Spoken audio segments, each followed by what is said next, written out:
You can say, okay, I'm going to be still. That's what I'm going to do. And then you're being still like a rigid pole in the middle of oncoming, river. I'm still. I'm being very, very still. Why do I keep getting taken away by that thought and that thought and that thought and that emotion and that? Because your interpretation of stillness was rigidity.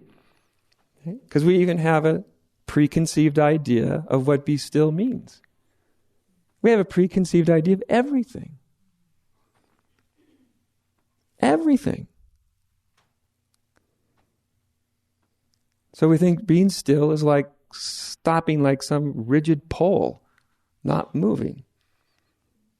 That's a relative kind of stopping. You need to know that kind of stopping too. Otherwise you go through stop signs and stoplights and you get lots of tickets and cause lots of accidents.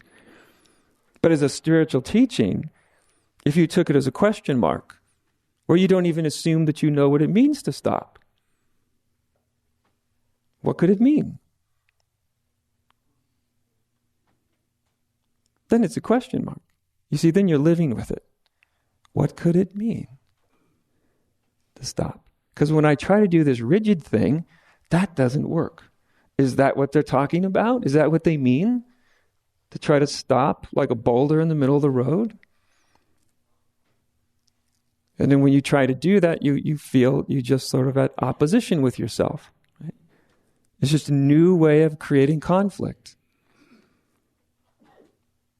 But if you kind of take it as with a little bit, of course you're applying it, but you also have a kind of a question. You're not assuming that you know exactly what it means.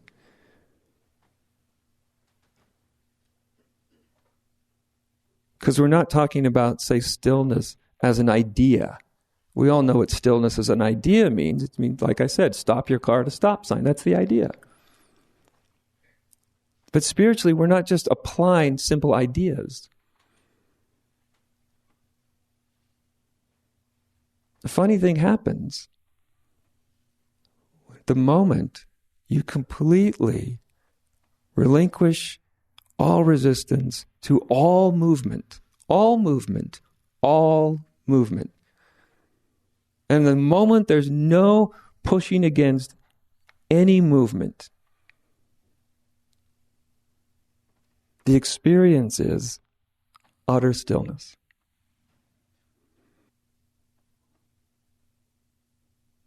Now, who would have ever thought of that?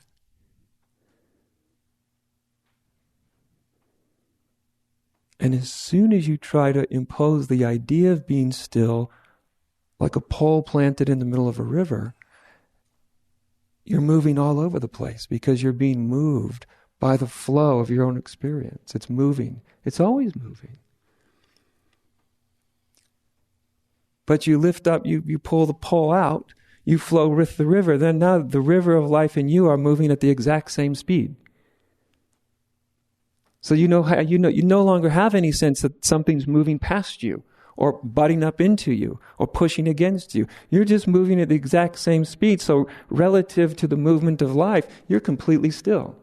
And you feel it. And you feel it. You may feel so utterly still, like the gentleman last night, that you can't move. For a while.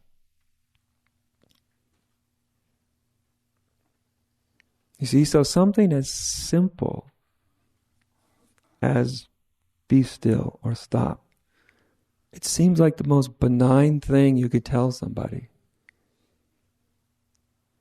But by God, we can take that, we interpret it in the ways that we're used to interpreting that, and then we try to impose it. And then we go, and then you just sit there and go, it's not working. I feel like I'm still getting onslaughted by my thoughts, by my feelings, by my reactions to what's happening around me and inside of me. I feel anything but still when I try to be still.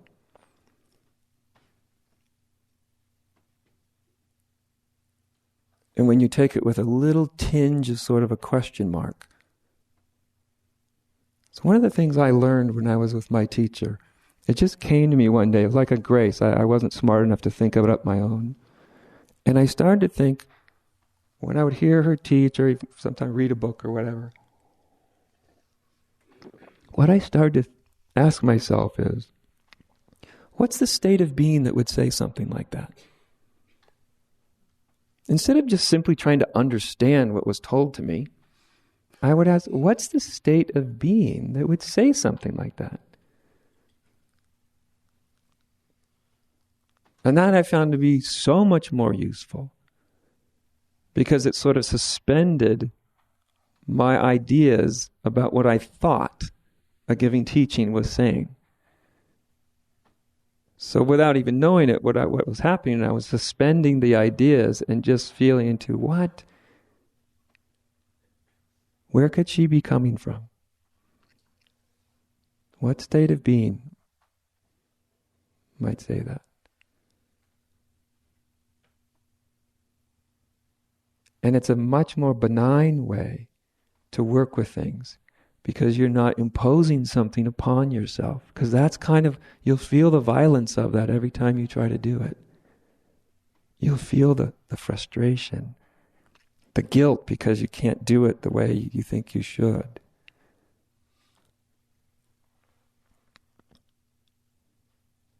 Instead, you take it as just a question.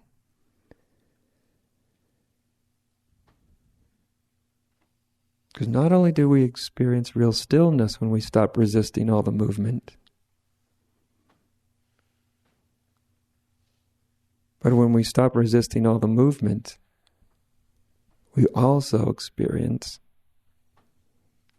the allness of all things, the oneness of things. Because we're just moving with it. Just moving with it.